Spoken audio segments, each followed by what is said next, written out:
الله الرحمن الرحيم إن الله وملائكته يصلون على النبي يا أيها الذين آمنوا صلوا عليه وسلموا تسليما اللهم صل على سيدنا ومولانا محمد معدن الجود والكرم وآله وأصحابه وبارك وسلم. أعوذ بالله من الشيطان الرجيم. بسم الله الرحمن الرحيم. قل يا أيها الناس إنما أنا لكم نذير مبين فالذين آمنوا وعملوا الصالحات لهم مغفرة ورزق كريم والذين سعوا في آياتنا معاجزين أولئك أصحاب الجحيم.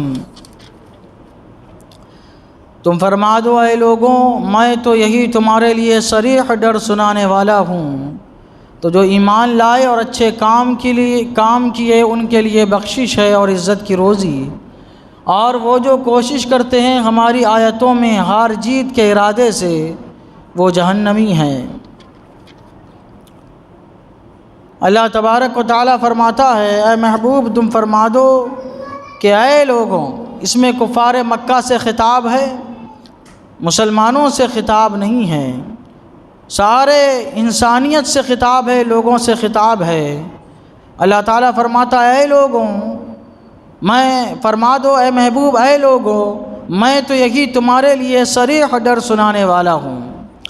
اللہ تبارک و تعالیٰ نے پچھلی قوموں پر جو عذاب نازل فرمایا ہے اور آخرت میں جو کفار و مشرکین کو اللہ اور اس کے رسول کو نہ ماننے والوں کو جو عذاب ہوگا، تو بس میرا کام ہے صریح طور پر ڈرا دینا، بتا دینا. باقی ایمان لاؤ نہ لاؤ یہ اللہ تبارک و تعالیٰ کی توفیق پر منحصر ہے. اور تم عذاب کی جلدی چاہ رہے ہو، عذاب نازل کرنا یہ اللہ تبارک و تعالیٰ کا کام ہے، میرا تو کام تبلیغ کرنا ہے اور صریح طور پر باتیں بتا دینا ہے، عذاب سے ڈرانا ہے. پھر اللہ تبارک و تعالیٰ فرماتا ہے تو جو ایمان لائیں گے اور اچھے کام کریں گے ان کے لیے بخشش ہے اور عزت کی روزی ہے. حضور صلی اللہ تعالیٰ علیہ وسلم نے تبلیغ فرمائی، بتا دیا، جنت کا بھی بتا دیا، دوزخ کا بھی بتا دیا. تو جو ایمان لائیں گے اللہ پر، اللہ کے رسول پر، اور ایمان لانے کے بعد اچھے بھی کام کریں گے تو اللہ تبارک و تعالیٰ ان کے گناہوں کو معاف فرما دے گا، بخش دے گا.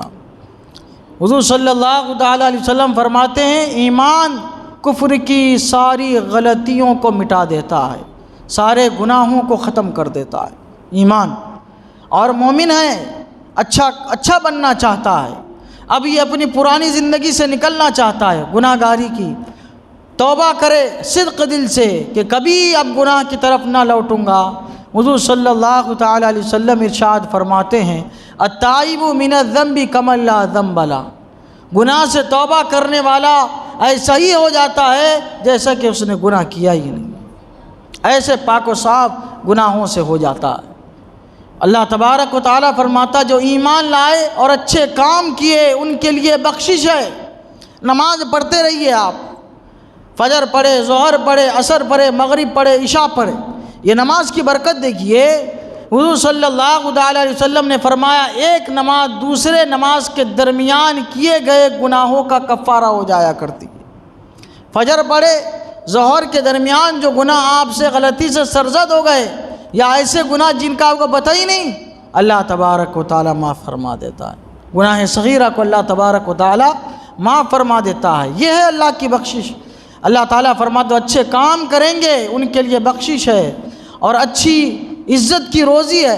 اللہ تبارک و تعالیٰ فرما جو کبھی منقطع نہیں ہوگی، ختم نہیں ہوگی، اور وہ جنت ہے. لیکن ان کے مقابل میں تبلیغ کے بعد بھی جو ایمان نہیں لائیں گے اور جو کوشش کرتے ہیں ہماری آیتوں میں، اللہ تبارک و تعالیٰ کی جو آیتیں ہیں یہ قرآن کریم اللہ تعالیٰ کی آیتوں میں سے، نشانیوں میں سے ہیں. جنت دوزخ یہ اللہ تعالیٰ کی نشانیوں میں سے ہیں. حضور صلی اللہ تعالیٰ علیہ وسلم کی ذات مبارکہ، انبیاء کرام علیہ الصلاۃ یہ اللہ تبارک و تعالیٰ کی آیتوں میں سے ہے جو ہماری آیتوں میں غار جیت کے ارادے سے کوشش کرتے ہیں کہ انبیاء کرام کے سامنے ایسی باتیں پیش کریں گے کہ عاجز کر دیں گے اللہ تبارک و تعالیٰ فرماتا ہے کبھی عاجز نہیں کر پائیں گے اور یہ جہنمی لوگ ہوں گے، جہنم میں داخل ہوں گے۔ تو کبھی بھی اللہ تبارک و تعالیٰ کی نشانیوں سے چھیڑ چھاڑ نہیں کرنا ہے، اللہ کے نیک بندوں سے چھیڑ چھاڑ نہیں کرنا ہے، ان سے معاندت نہیں کرنا ہے، دوستی کرنا ہے، عقیدت محبت رکھنا ہے۔ انبیاء کرام علیہم الصلاۃ والسلام کی شان تو نرالی ہے۔ حضرت بشر حافی رضی اللہ تعالیٰ عنہ یہ صوفیاء میں بڑے عظیم شخصیت مانے جاتے ہیں۔ ایک شخص تھا جو صوفیاء کرام سے، اللہ کے ولیوں سے عداوت رکھتا، دشمنی رکھتا تھا، مانتا نہیں تھا، ولایت کو تسلیم نہیں، کرامت کو تسلیم نہیں۔ ایک مرتبہ اس نے دیکھا کہ جمعہ کی نماز میں حضرت بشر حافی رضی اللہ تعالیٰ عنہ تشریف لائے اور جمعہ کی نماز پڑھ کے فوراً نکل گئے۔ اللہ کے اتنے بڑی ولی ہے، جمعہ کی نماز پڑھتے ہی نکل گئے۔ ان کو نفل پڑھنا چاہیے، عبادت و ریاضت میں لگے رہنا چاہیے۔ اب یہ دشمن اللہ کے ولی کا، اولیاء کرام کا، صوفیاء کا دشمن پیچھے ہو لیا۔ کیا دیکھتا ہے کہ آپ بازار تشریف لے گئے، روٹی خریدا، بھنا ہوا گوشت خریدا، حلوہ خریدا اور اس کو لیا اور چلنے لگے۔ اب اس نے سوچا کہ آج میں ان کا بھانڈا پھوڑوں گا۔ یہ صوفی بنتے ہیں اور لذیذ لذیذ بھنا ہوا گوشت، حلوہ، روٹی ساتھ میں لے جا رہے ہیں۔ جب آپ کے پیچھے چلنے لگا تو آپ نے جنگل کا راستہ لیا تو سوچنے لگا کہ ہاں یہ کہیں چھپ کر کھاتے ہوں گے اور اپنے آپ کو لوگوں کے سامنے بڑا اللہ کا ولی بتا رہے ہیں۔ اب چلتے گئے، عصر کا وقت آ گیا، جنگل میں چلتے ہی چلے جا رہے ہیں۔ پھر ایک گاؤں آیا، حضرت بشر حافی رضی اللہ تعالیٰ عنہ مسجد میں تشریف لے گئے۔ وہاں پہ ایک مریض اپاہج بیٹھا ہوا تھا۔ آپ نے اس کے سامنے سارا کھانا رکھ دیا اور آپ جو ہے پلٹنے لگے تو وہ جب مسجد میں گیا تو دیکھا کہ یہ کام ہے۔ حضرت تو اس کی خدمت کرنے کے لیے آئے تھے، اس کو کھانا پیش کرنے کے لیے آئے تھے۔ باہر نکلا، حضرت بشر حافی نہیں ملے۔ اندر گیا، اس شخص سے کہا کیا بات ہے؟ تو کہنے لگا کہ یہ حضرت بشر حافی، ان کا لقب تھا ابو نصر، یہ ہر جمعہ کو میرے پاس آتے ہیں، ہفتے بھر کا کھانا دے کے چلے جاتے ہیں۔ تو اس نے کہا یہ کون سا گاؤں ہے؟ تو وہ شخص نے گاؤں بتایا۔ وہ گاؤں کتنے کلومیٹر دور تھا؟ 120 کلومیٹر دور تھا۔ پھر کہنے لگا میرے پاس تو پیسے بھی نہیں ہیں، میں کیسے جاؤں؟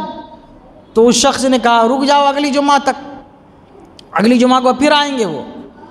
پھر یہ جمعہ تک انتظار کیا، وہیں رہا۔ حضرت بشر حافی رضی اللہ تعالیٰ عنہ پھر آئے کھانا دینے کے لیے، ٹفن دینے کے لیے، توشہ دینے کے لیے۔ تو اس شخص نے کہا اے ابو نصر، اس کی مدد کرو، اس کو جو ہے اپنے شہر بغداد پہنچا دو۔ حضرت بشر حافی نے اس کی طرف غضبناک آنکھوں سے دیکھا، فرمایا تم نے میرے پیچھا کیوں کیا؟ میرا پیچھا کیوں کیا تم نے؟ کہنے لگا غلطی ہو گئی، معاف کیجئے، یقیناً اب میں قائل ہو گیا کہ اللہ کے ولیوں کی شان نرالی ہوتی ہے۔ حضرت نے کہا چلو میرے پیچھے آ جاؤ۔ پیچھے چلتے ہی فوراً جو ہے بغداد پہنچ گیا۔ 120 کلومیٹر کا سفر جو ہے چند قدموں میں جو ہے طے کر لیا۔ یہ اللہ کے ولیوں کی شان ہوتی ہے۔ سارا مال سب کچھ فقیروں پہ، غریبوں پہ تقسیم کر دیا، اللہ کے ولیوں کے مجلس میں بیٹھنے لگا۔ تو کبھی بھی انبیاء کیا، اللہ کی نشانیاں کیا، جن لوگوں کو اللہ سے نسبت ہو جائے، جو اللہ کے پیارے ہو جائے، ان سے بھی عداوت نہیں کرنی ہے، ان سے بھی کیا ہے محبت و عقیدت رکھنی چاہیے۔ یہی اللہ والوں کی شان ہوا کرتی ہے۔ اللہ تعالیٰ کی بارگاہ میں دعا ہے قرآن شریف سیکھنے، سمجھنے اور اس کے مطابق ہم سب کو اپنی زندگی گزارنے کی توفیق عطا فرمائے۔ آمین۔ اشہد ان لا الہ الا اللہ واشہد ان محمدا عبدہ ورسولہ وصلی اللہ تعالی علی سیدنا محمد وعلی آلہ وصحبہ اجمعین برحمتک یا ارحم۔